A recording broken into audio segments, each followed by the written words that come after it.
हाँ जी, नमस्कार स्टूडेंट्स, कैसे हो सभी? I hope you all are fine. आज इस वीडियो के अंदर एक्सप्लेन करने जा रहा हूँ system of linear equation, but यहाँ पे हम डिस्कस करेंगे होमोजीनियस सिस्टम के बारे में।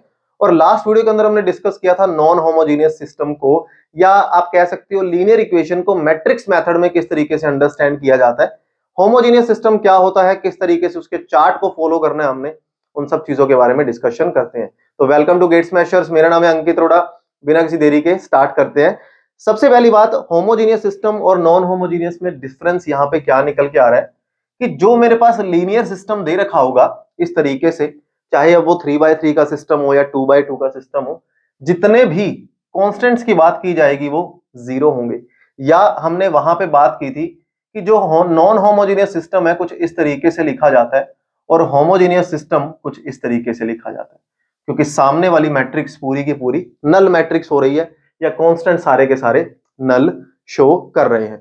अब इस सिस्टम को किस तरीके से हमने पढ़ना है या किस तरीके से सॉल्यूशन समझना है मैट्रिक्स के केस में, सबसे पहले इस सिस्टम के लिए ए की बात हमने करी थी। और ए मेरे पास क्या था, सारे कांस्टेंट कोफिशिएंट से बनने वाली मैट्रिक्स, यानी कि A1 A2 A3 B1 B2 B3, है ना, and C1 C2 C3। Again x मेरे पास मैट्रिक्स बन जाएगी उन अननोन वेरिएबल्स की जो हमें गिवन दिए गए हैं या जिनकी हमें रिक्वायरमेंट है। और अगेन नल मैट्रिक्स मेरे पास 0 0 0 इस तरीके से पड़ी है। और अगर 2x2 का केस है तो मेरे पास ऑब्वियस सी बात है 0 0 होगी। इस सिस्टम को अब कैसे पढ़ना है, इस सिस्टम में सबसे पहले निकाला जाता है डिटर्मिनेंट। या तो डिटर्मिनेंट आएगा नॉट इक्वल टू 0 या फिर डिटर्मिनेंट आएगा इक्वल टू 0। यानी कि या तो डिटर्मिनेंट नॉट इक्वल टू 0 होगा या इक्वल टू 0 होगा। इस केस में हम क्या बोलते थे, नॉन होमोजीनियस में हमेशा हम बोलते थे कि यूनिक आंसर इज पॉसिबल। यहां पे भी हम यही बोलेंगे कि यूनिक आंसर इज पॉसिबल। और यहां पे यूनिक आंसर को ट्राइवल सॉल्यूशन या ट्रिवल सॉल्यूशन भी बोल देते हैं। अब ट्रिवल सॉल्यूशन का मतलब है, यूनिक का मतलब है x is equal to y is equal to z is equal to 0, कि जब भी ऐसा होगा तब x y z की वैल्यू यूनिक होगी, यानी कि 0 0 0 होगा। अरे ऑब्वियस सी बात है कि मान लो मेरे पास कुछ इस तरीके का सिस्टम है और अगर मैं x y z की वैल्यू 0 पुट कर दूं तो 0 इज इक्वल टू 0, एक आंसर तो हमेशा सेटिस्फाई करेगा ही करेगा। इसका सीधा सीधा मतलब है कि यहां पे नो सॉल्यूशन होने के चांसेस है ही नहीं, यानी कि नो सॉल्यूशन होगा ही नहीं। और इस केस में जब डिटर्मिनेंट 0 निकल करके आएगा तब हमारे पास क्या आंसर होगा, इनफाइनाइट आंसर्स मेरे पास निकल करके आएंगे। इसका मतलब एक छोटी सी डेफिनेशन या छोटा सा पॉइंट निकल करके आता है कि होमोजेनियस सिस्टम या homogeneous linear system is only and only consistent. हमेशा कंसिस्टेंट होगा, इनकंसिस्टेंट नहीं होगा। बहुत पुराना एक क्वेश्चन है जहां पे ये डायरेक्ट क्वेश्चन पूछा गया था, बट मैंने जैसे आपको बी वेरी फ्रैंक बताया, हम सिर्फ कॉन्सेप्ट्स के बारे में डिस्कशन कर रहे हैं, क्योंकि ये टॉपिक सिर्फ नॉलेज गेन करने के लिए, एमसीक्यूज में हम शॉर्टकट ही यूज करने वाले हैं। बट हमें कॉन्सेप्ट्स पता होना चाहिए, एमसीक्यूज कहीं से भी निकल के आ सकता है। तो ये मेरे पास इस तरीके से सिस्टम को शो किया जाता है। अब ट्राइवल सॉल्यूशन, या आप इसको भी बोल सकते हो हमारे पास non trivial solution, non trivial solution या नॉन ट्रिवल सॉल्यूशन, जहां पे इनफाइनाइट सॉल्यूशन भी रिप्रेजेंट किया जाता है। दो एग्जांपल आपके सामने है। यहां से पहली जो मैट्रिक्स मेरे पास बनने वाली है, ए मैट्रिक्स, किस तरीके से बनेगी, 2 3 एंड 1। ये आ रहा है 3 -1 एंड 2, और ये है -4 -2 एंड -1। जैसे ही हम डिटर्मिनेंट निकाल रहे हैं, आंसर आ रहा है हमारे पास, रो कॉलम छोड़ दो, 1 माइनस माइनस का यानी कि प्लस का 4 -3, रो कॉलम छोड़ो -3 प्लस का 2, एंड रो कॉलम छोड़ो, आंसर मेरे पास आ गया 6 + 1 दैट इज 7। तो आंसर अब आ जाएगा 5 2 10 माइनस -1 इंटू दिस प्लस का 3 माइनस का 28, which is not equal to 0। और अगर नॉट इक्वल टू 0 है, इसका मतलब सिस्टम कंटेन ट्राइवल सॉल्यूशन, यानी कि यूनिक सॉल्यूशन यहां पे निकल करके आएगा। यूनिक यानी कि एक ही आंसर इसका निकलेगा।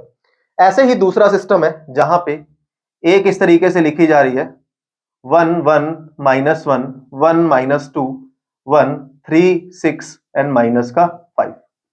अब डिटर्मिनेंट इस केस में मेरे पास क्या निकल करके आ जाएगा, ये हो जाएगा 1 10 -6 माइनस का 1, रो कॉलम छोड़ो, -5 -3 दैट इज माइनस का 8, और माइनस का 1, रो कॉलम छोड़ दो, 6 + 6 दैट इज इक्वल टू 12। तो ये आ गया 4 + 8 - 12, 0 आ गया। तो जब डिटर्मिनेंट मेरे पास 0 होगा तो इनफाइनाइट आंसर पॉसिबल है। और इस केस में भी हमने जैसे पहले किया था कि z की वैल्यू को k पुट कर दो और x y की वैल्यू को k में निकाल दो। थोड़ा सा एक एग्जांपल देख लेते हैं। मान लो किसी भी एक वेरिएबल को मैंने k पुट कर दिया, फॉर एग्जांपल z मेरे पास k पुट कर दिया, x + y की वैल्यू क्या निकल करके आ गई, इज इक्वल टू k, और यहां से x - 2y की वैल्यू क्या निकल गई, माइनस का k, है ना। दोनों इक्वेशंस को हम क्या कर देंगे, माइनस कर दो। तो माइनस प्लस प्लस ये आ जाएगा हमारे पास 3y = 2k एंड y की वैल्यू आ गई 2k/3। y कितना आ गया 2k/3 एंड x z कितना है मेरे पास k। अब अगर मैं x की वैल्यू पे फोकस करता हूं, y मेरे पास है 2k/3 और z है k, तो आंसर आ जाएगा x प्लस माइनस के ही निकल गया ना। तो x की वैल्यू कितनी आ गई k/3, यानी कि ये कह रहा है k की आप कोई मर्जी वैल्यू पुट कर दो, है ना। तो यहाँ पे ये तीनों मतलब हमेशा जो है वो आंसर पॉसिबल होगा ही होगा। और इतना तो कंफर्म है कि जीरो तो आना ही आना है, जीरो तो हमेशा सेटिस्फाई करेगा ही करेगा ना, क्योंकि जीरो जीरो एंड जीरो, यानी कि इस नॉन ट्राइवल सॉल्यूशन के अंदर ये 0 0 0 तो आ ही रहा है, यानी कि यूनिक आंसर तो निकल ही रहा है। नॉन ट्राइवल का मतलब है वो इनफाइनाइट की भी बात कर रहा है, यानी कि नॉन ट्राइवल का सीधा सीधा मतलब है जीरो के अलावा नॉन जीरो एलिमेंट्स या नॉन जीरो नंबर्स भी एग्जिस्ट कर सकते हैं। तो जैसे मान लो मैंने k की वैल्यू को 1 ही पुट कर दिया या z को 1 कर दिया, है ना, तो y मेरे पास हो जाएगा 2/3 और x मेरे पास हो जाएगा 1/3। चेक करके देख लो कि आंसर करेक्ट आ रहा है या नहीं। x की वैल्यू है 1/3, y है 2/3, 3/3 इज 1, 1 - 1 इज इक्वल टू 0, 2 कर लो 3 कर लो। तो अभी आज इस वीडियो में हमने देखा नॉन होमोजेनियस सिस्टम के बारे में। अब in the next video we will discuss about the rank. Rank से स्टार्टिंग करने वाले हैं और बिल्कुल जीरो से स्टार्ट करेंगे, हर चीजें यहाँ पे बेसिक्स के अंदर भी पढ़ेंगे और लाइव क्लासेस में इसके एमसीक्यूज हम लोग देखेंगे। तो किसी भी वीडियो के हैंड रिटन नोट्स आपको चाहिए हो, डिस्क्रिप्शन में आपको लिंक मिल जाएगा। मिलते हैं एक अगली वीडियो में। आई होप आपको वीडियो अच्छी लगी होगी।